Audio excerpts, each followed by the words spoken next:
Disclaimer: the video you are watching is not, in fact, in 2x speed. If you don't know, my name's Olivia, and I speak at an incredibly fast pace. So, while you're watching this, feel free to check the speed on YouTube and see that I am just talking extremely fast, so it's not your fault. Second disclaimer: although I'm going to be talking about this book, which is basically a glorified rant of how much I love it, I will be trying as much as I can to not spoil it completely for you. But if you do not want to know the gist of this book, I suggest you click off. So today I will be talking about Jennifer Nevin's All the Right Places. This is an amazing book, and I feel like Jennifer Nevin is an amazing author, and it is proven in her works. She has written a total of 9 books. 2 of them are New York Times and international best-selling books, and her style ranges between adult and young adult fiction and nonfiction. Some of her other titles include Holding Up the Universe and Velva Jean Learns to Drive. Although this is a young adult book, it's not for the faint of heart. All the Right Places talks about deep subjects as depression, suicide, and other mental health issues.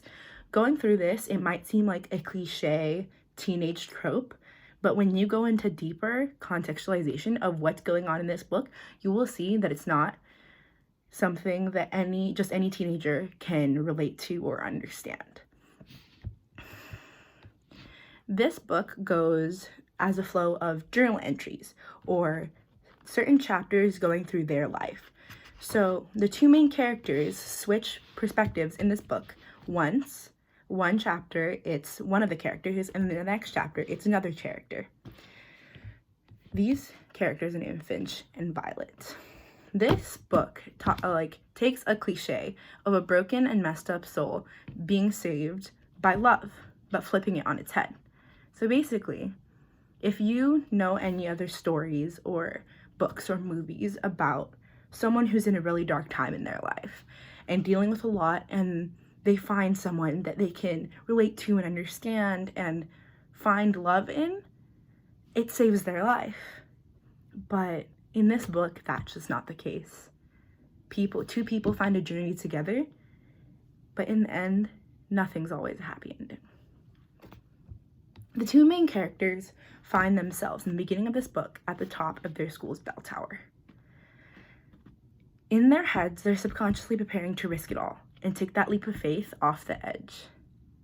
While on one end, there's this scary oddball senior who has a devilish reputation since middle school. And he ends up saving the life of the popular girl who seems to be the typical nice, scholar, cliche popular girl in any everyday high school. But she seems to not be that typical in the end. These characters are named Theodore Finch and Violet Markey. Theodore is also known as Finch throughout the entire book, and Violet is named Violet or Violet Remarkably. Other characters that are pertinent in the book are Charlie and Brenda, which are Finch's best friends, along with Amanda and Ryan, which have some background with Violet, along with Mr. Embry, which is the counselor at their high school. And other side characters are Decca, Theodore's sister, Mr. and Mrs. Finch, and Markley, which is both of their parents. One character that really surprised me throughout the entire book was Amanda. Her name's Amanda Monk. She used to be Violet's best friend.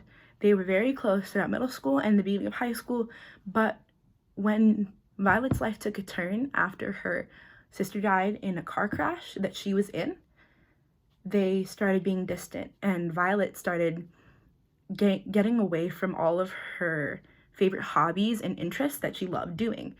One of those included her and her sister named Eleanor's website that they wrote blogs on. This was her outlet, and writing was her passion. She wanted to go to an amazing school for writing, but after her sister died, all of that got put on hold. Even 9 months later, where the story is set, she still can't get over that past. So that's where Amanda comes in.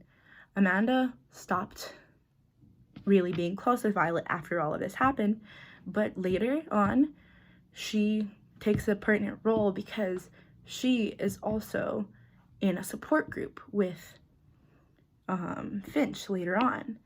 And it shows you that even though people can seem perfect and liked by everyone, they can have insecurities and flaws and difficulties in their own lives that no one else sees. In All the Right Places, you can say that it's a really hard topic, or not a lot of people can understand it or relate to it because of the heavy amounts of not even thoughts of suicide, but attempts of suicide, and just really painful discussions throughout the entire book. This doesn't seem like a great idea for a movie adaptation, so that's why I feel like there hasn't been made yet.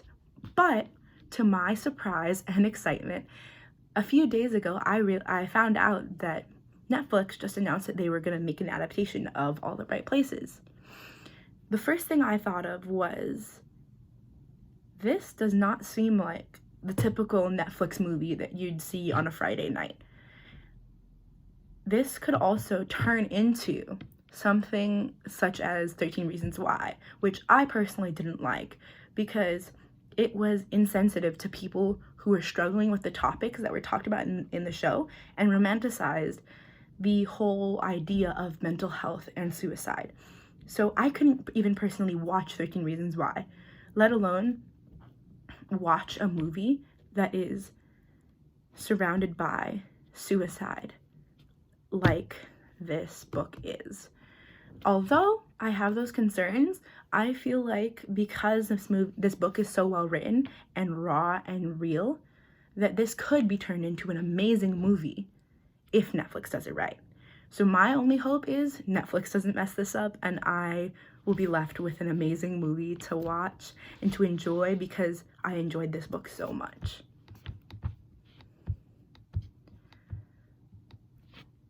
This book was written and is set in around 2013-2015.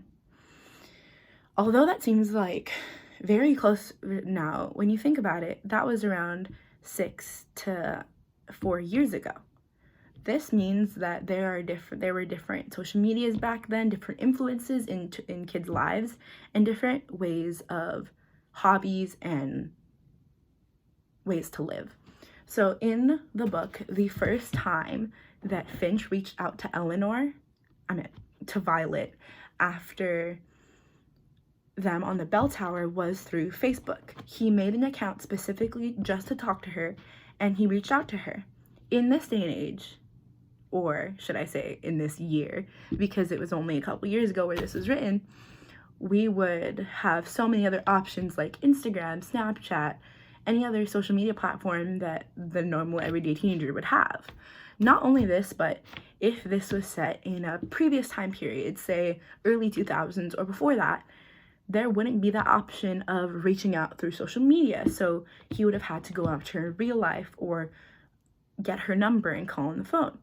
So there are these differences that would totally change the dynamic in the beginning of the book if it wasn't set in this specific time. Along with although this is set in Bartlett, Indiana, which doesn't seem like the most booming technology place, throughout the book, it's talking about going to see sites of Indiana that you wouldn't think were remarkable, but actually are. So this is what they call wanderings, which is linked to a project that they're doing in history.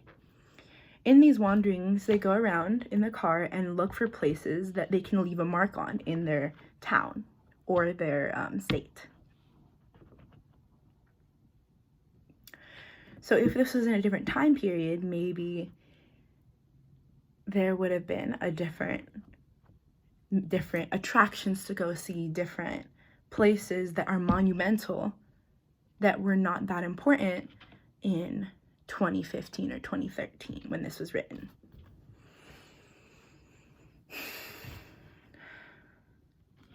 While you're reading this book, there are scenes that make you want to just dive in and read it from the start again. I and personally have had many of those instances in this book where when I read a part, I just had to keep reading and reading and reading it over and over again because I couldn't wrap my head around what just happened. For me, the most rereadable scene was when they went to their first wandering at the highest place of Bartlett, Indiana. When you think of the highest place, as me as a Californian, I think the mountains. I think somewhere like really extreme and extraordinary. But since this is Indiana we're talking about, their highest place looked like a little lump. And although it didn't seem that extraordinary or remarkable to the normal eye or in Violet's perspective, when Finch was there with her, he made it special. He saw it in his eyes and his perspective and said that this is our place that is remarkable. It's what Bartlett, Indiana has that is beautiful. And so in that wandering, she learned a lot about Finch and the way he thinks and the way he feels about life, which although throughout the book you learn to know that he's not an idealistic person in this specific scenario, he really looks at the entire situation in a totally different light. As this is a tough topic to think about and talk about, this book has some really painful moments to a reader. Like me, I'm a very sensitive person, so you know that there are some times where I cried during this book or got so frustrated because I have such an emotional attachment to these characters, which I think the author does a really amazing job at making you not only sympathetic, but understand what the characters feel and think, especially since it's in the perspective of both of the main characters. So you get the feel of what they're thinking, what they're saying, what they're feeling throughout the entire book. So some of the most painful moments in this book include my number 5. The line is, "Don't try to save me. You'll only kill yourself." This was in the beginning of the book when both Finch and Violet were on top of the bell tower. When he spotted her, she seemed like a ghost, not even in her own body, just looking at herself in total white fear. He knew why he was up there, but she seemed to be in denial. He was trying to get her down. She was trying to get him down, but all he could think of was no, like, we need to figure this out together because one of us is going to die. And that hurt me because I know how it feels to want to save someone so bad, but it's only going to hurt yourself. So when that line struck me, it was like chills down my spine. Eventually, throughout that chapter, she found a way to, he guided her through getting up back onto the tower off of the ledge, and he saved her life. Number 4 of my top most painful moments was when Finch went into his medicine cabinet and got a bottle of sleeping pills. He said during the book, saying, "Oh, I have these because maybe one day someone, needs a good sleeping pill." This was striking to me because although he talks and thinks about suicide throughout the entire book, this was an action. This was an action taking place with meaning. So when he started to take out the bottle, open it up, pour it all out, he described the pills as a little blue army. And that little army could destroy and kill. And so the symbolism really struck me. What got him out of not taking the pills and throwing them in the toilet was when Violet finally messaged him back on Facebook. She started talking to him and quoting Virginia Woolf. So that sparked something in him and made him text her back and keep messaging and messaging until he threw away the pills and lost the idea of getting killed by that little army. This took a toll on me because of how painful it is to think that someone could be on the brink of choosing to end their life, but then one little moment, one little action by someone or one little word being said can completely redirect their future and their life.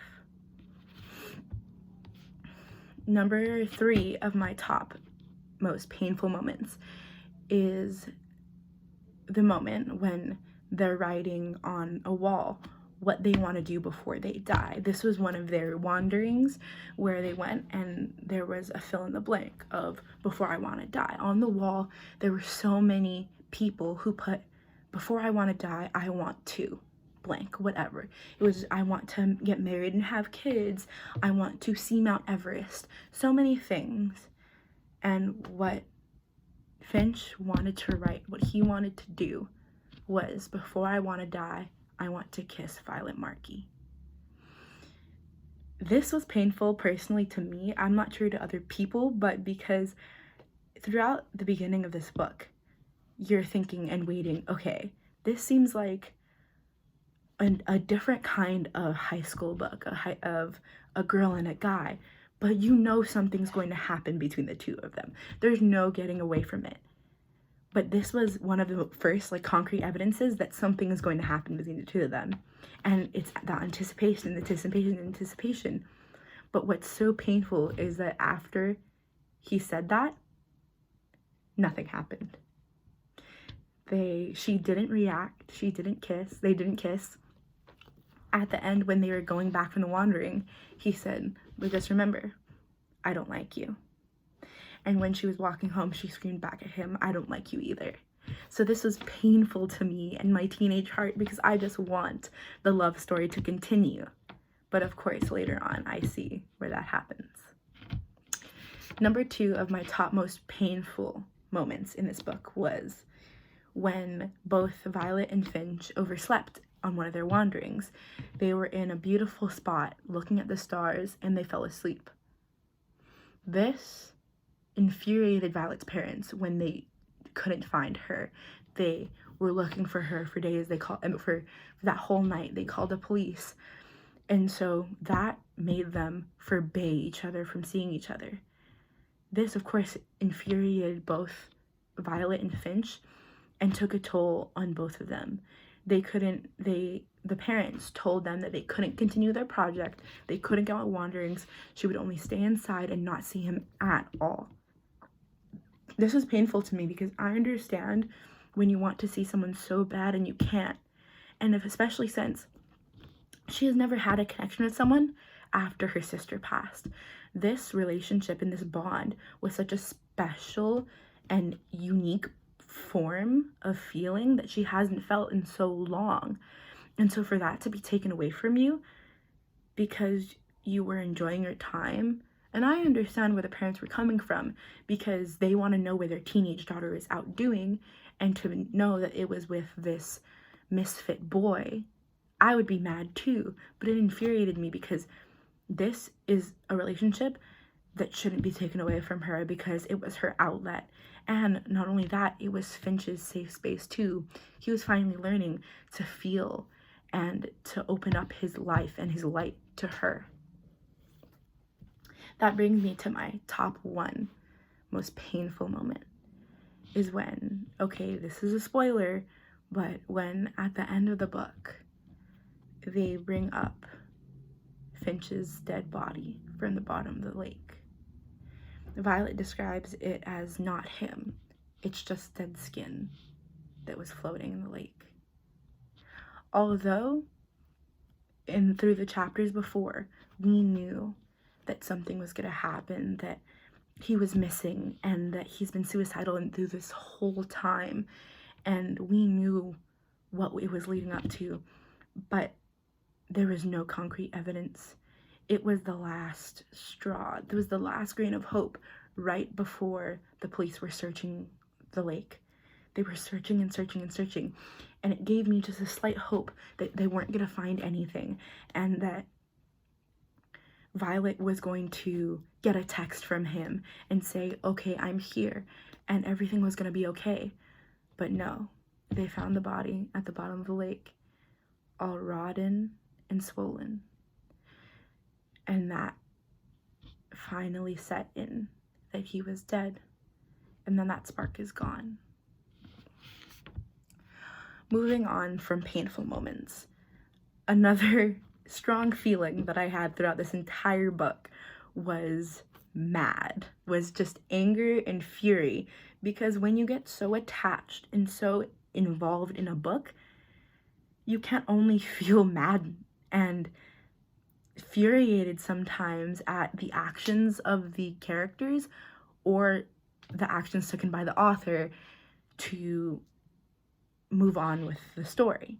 So my top three most maddening moments starts with when Violet was interviewed by Jerry Sparks for the local paper. She asks Violet, "Oh, how does it feel to save a life after the bell tower? Do you feel like a hero?" All of these questions, and no one knows the truth, that instead of Violet saving Finch actually saved her life. And although it seems like she could have just said, "Oh no, like that's not the case, I'm not the hero here," she can't. She's the popular, perfect girl that no one can ever know tried to commit suicide. So it infuriated me that she had to sit there and think they have it all wrong, but couldn't say anything. And the interviewer keeps going on about how, "Oh, does this give you closure finally after your sister passed? You saved a life even though you couldn't save hers." But in the end, Violet only feels like she is just making it worse for herself. She was trying to end her life when she couldn't save Eleanor's, which is her sister. My number 2 most maddening moments was when Theodore and Violet finally had their first kiss. Like I said before, all of the moments up to this point was excitement and angst and all of these things that you would think a basic romance would have. But when they finally had their first kiss, it felt like a climax, but it really wasn't, because so many things after were gonna happen. The reason why I put this in my top 3 maddening moments was not because I was mad that they had their first kiss. I was elated. But the point was that I was so frustrated because I was waiting for this entire time up leading to the book. And when it happened, I didn't want to stop reading. But of course, I shouldn't sit for 3 hours and finish a book all in one sitting. So I had to stop reading at one point, but I didn't want to. And so that's why that number 2, the first kiss that they had, was my most infuriating moment, was my second most infuriating moment, because all of this feelings that they had always felt like it was there, but it was finally shown in that first kiss. This leads me to my last most maddening moments, which is when, towards the end of the book, when Finch goes missing and Violet tries her hardest to keep finding him, to keep looking for him, just keep searching because she never wanted to give up on him. She went to his house and found his sister there. She was very worried and was concerned, and she went and she asked his sister Decca, "Where is he? What's going on? Like, what do I do?" All the sister says is, "He'll be back. He always comes back." This set something off in me, because not only does it infuriate me that this has happened before, he's gone off unannounced for days on end, and they don't think anything of it. The siblings and the parents don't want to question if anything's wrong with him. That's just Finch. He just gets that way sometimes. He just leaves and never comes back. I mean, of course comes back, but unexplained for days. So when Decca says he'll be back, he always comes back, this was the last time where this happened. He never came back. And of course I found that out before, but in the moment, I knew that something bad was going to happen. And when she said that he'll always come back, it made me so upset, because I knew that he wasn't going to come back this time. And of course, for Violet, this was her first time dealing with Finch being this way. All she's experienced with him is him getting better, is him opening himself up to her, is Finch becoming the person that Violet loves and cares for and wants to spend the rest of her life with. But now she is dealing with the person that his parents and his siblings have known this whole time, which just leaves and is unexplained and is just confusing and hollow. And so this is her first time dealing with it, and Decca doesn't do anything to help her. She just says, he'll come back. We are not worried. And that was why that was the most frustrating and maddening and infuriating moment in this book, is because in the end, he does commit suicide. He does never come back. This all leads me to my favorite line in this entire book. Ironically, it comes at the very end, where throughout the entire book, Finch is contemplating and dealing with his existence, and of course, if he wants to live anymore. But one of the main things is his epitaph, his line of his life, the thing that will describe him and make him known in the universe. What is he going to leave behind? Throughout their story, Violet and Finch talk about what they will be remembered by and what their basically slogan for their existence be. In the end, Violet decides what Finch's epitaph will be, and it reads, "I was alive, I burned brightly, and then I died, but not really. Because sometimes, because someone like me will not die like everyone else. I linger like the legends of the blue hole. I will always be here in the offerings and people I left behind."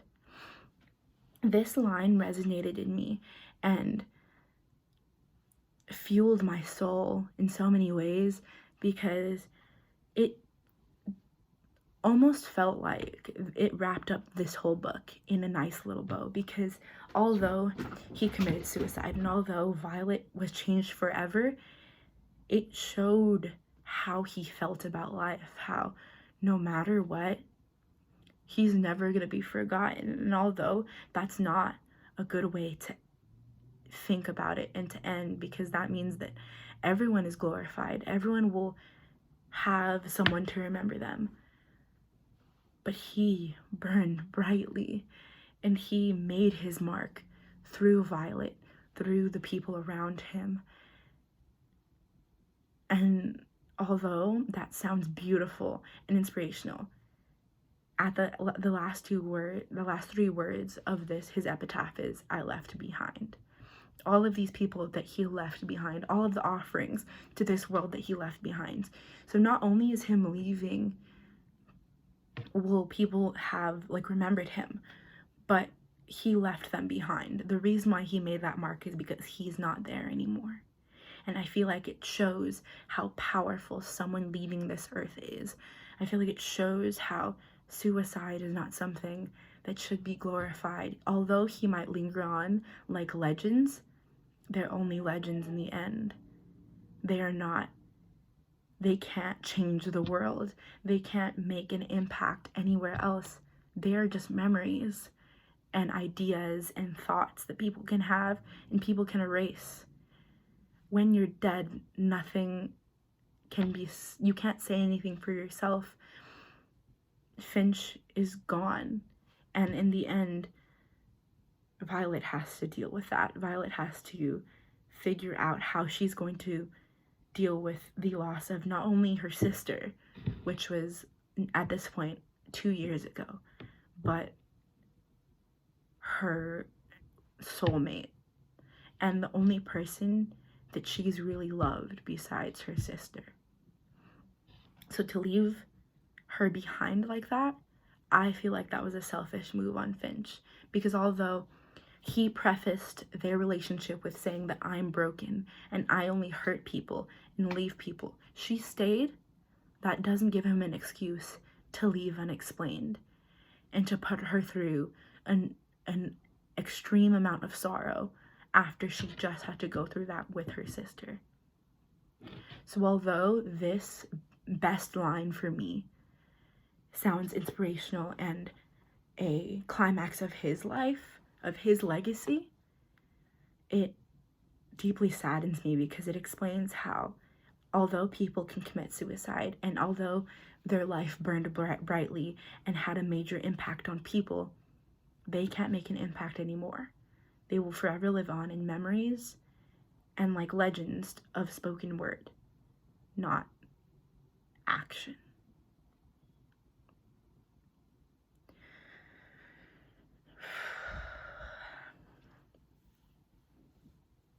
So this book was All the Bright Places by Jennifer Neithen.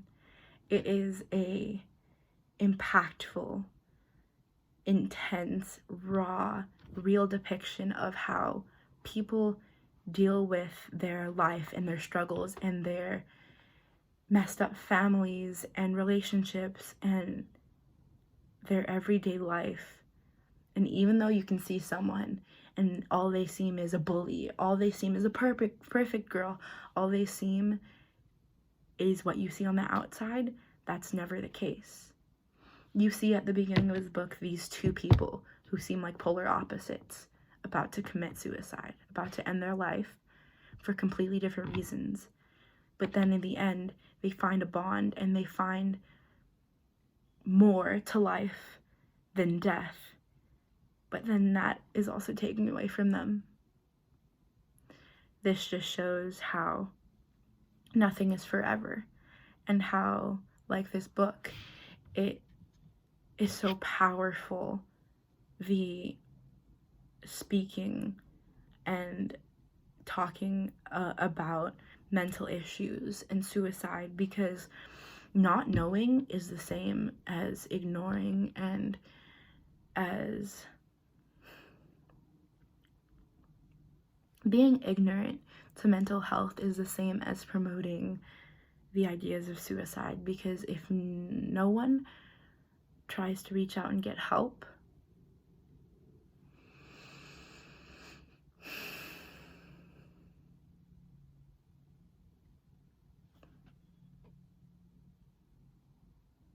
ignoring the topics of mental health issues and suicide will only leave people in the dark on these topics and make it easier to fall into that pit of loneliness and sorrow that the ideas of suicide bring to one. So this book, I feel, brings another aspect of how important it is to speak about suicide. And although it might seem like what I said before about how 13 Reasons Why was insensitive to the topics of suicide because it romanticizes it, this book, I think, encapsulates the importance of knowing and of the actions taken before and the ways that someone has to deal with the aftermath of it. And especially in the author's note at the end of the book, the author puts the numbers for suicide hotline and for prevention and to get help, because this book is not about romanticizing the journey of two lovers who are struggling with life and one that dies. This is not a Romeo and Juliet scenario. This is prevention. This is talking about the important things in life and talking about how, although it seems like one thing, it can lead to a completely different one. Thank you.